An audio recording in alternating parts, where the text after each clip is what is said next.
সবাই মিলে আমরা বৈষম্যের অবসান ঘটাতে হবে। সবাই মিলে আমাদেরকে সবার জন্য সম সুযোগ সৃষ্টি করতে হবে।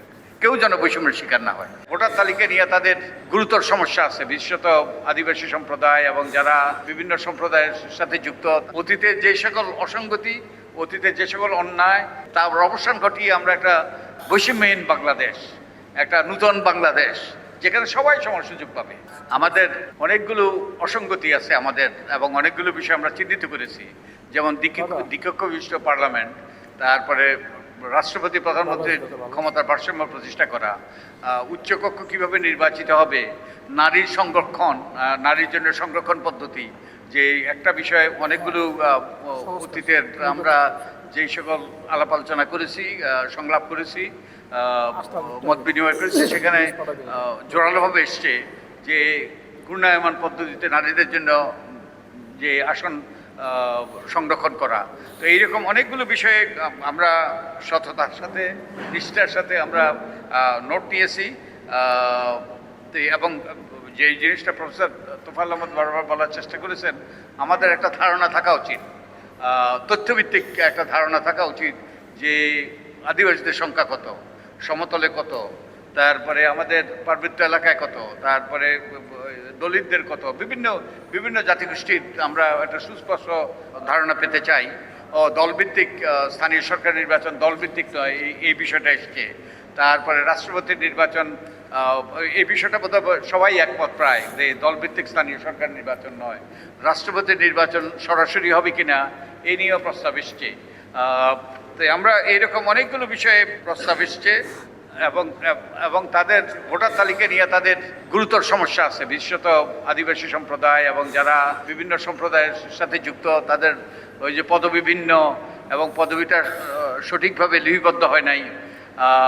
তারপরে ভোটার আইডি কার্ড নিয়ে সমস্যা আছে, এবং এই সমস্যা ব্যাপক। আমরা জানি যে আমার পরিবারের সদস্যদের নাম ভুল আছে। তো এইগুলো যাতে সংশোধন করা হয়, এ ব্যাপারে আমরা সুস্পষ্ট আমরা সুপারিশ করব।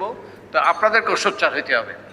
আপনারা নির্বাচন কমিশনের সাথে বসেন, তোফায়েল সাহেব যেটা বলেছেন, তো যাতে আমাদের সকলের সম্মিলিত প্রচেষ্টা, আমাদের জন্য একটা অপূর্ব সুযোগ সৃষ্টি হয়েছে। অতীতে যে সকল অসঙ্গতি, অতীতে যে সকল অন্যায়, অতীতে যে সকল অবিচার করা হয়েছে, বৈষম্য করা হয়েছে, তার অবসান ঘটিয়ে আমরা একটা বৈষম্যহীন বাংলাদেশ, একটা নূতন বাংলাদেশ, যেখানে সবাই সমান সুযোগ পাবে। সবার জন্য যে দ্বার উন্মুক্ত থাকবে, কারোর জন্য দ্বার অর্ধেক খোলা থাকবে, কারোর জন্য দ্বার পুরোপুরি খোলা থাকবে তা নয়, কারোর জন্য বন্ধ থাকবে তা নয়, সবার জন্য সমান সুযোগ থাকবে। এবং এই চেতনার ভিত্তিতে কিন্তু বাংলাদেশ সৃষ্টি হয়েছে, এবং এদেশে সবাই কাঁধে কাঁধ মিলিয়ে আমরা দেশে স্বাধীন করেছি, এবং সবাই মিলে কিন্তু আমরা স্বৈরাচারের অবসান ঘটিয়েছি। এবং তো এখন সবাই মিলে আমরা বৈষম্যের অবসান ঘটাতে হবে। সবাই মিলে আমাদেরকে সবার জন্য সম সুযোগ সৃষ্টি করতে হবে। কেউ যেন বৈষম্যের শিকার না হয়, কারো প্রতি যেন অবিচার করা না হয়, এবং আইনের শাসন প্রতিষ্ঠিত করা হয় এবং সুশাসন নিশ্চিত করা হয়। কেউ যেন কোনোভাবেই বঞ্চনার শিকার না হয়। যে সাম্প্রতিক যেই গণ অভ্যুত্থান হলো, সেই চেতনাবোধটা আবার আমাদের কাছে ফিরে আসা উচিত, এবং এই চেতনাবোধের দ্বারাই যেন আমরা পরিচালিত হই। তো সেই আহ্বান আমি সবার কাছে রাখছি। আমরা আমাদের পক্ষ থেকে আপনাদের কাছে সুস্পষ্ট অঙ্গীকার করতে চাই, সেই চেতনাবোধ দ্বারা পরিচালিত হয়ে আমরা এই সকল সংলাপ আপনাদের সাথে পরিচালনা করছি, আপনাদের মতামত দিচ্ছি, যাতে আপনাদের মতামতের ভিত্তিতে সবার জন্য সুযোগ নিশ্চিত হওয়ার জন্য আমরা সুপারিশগুলো করতে পারি।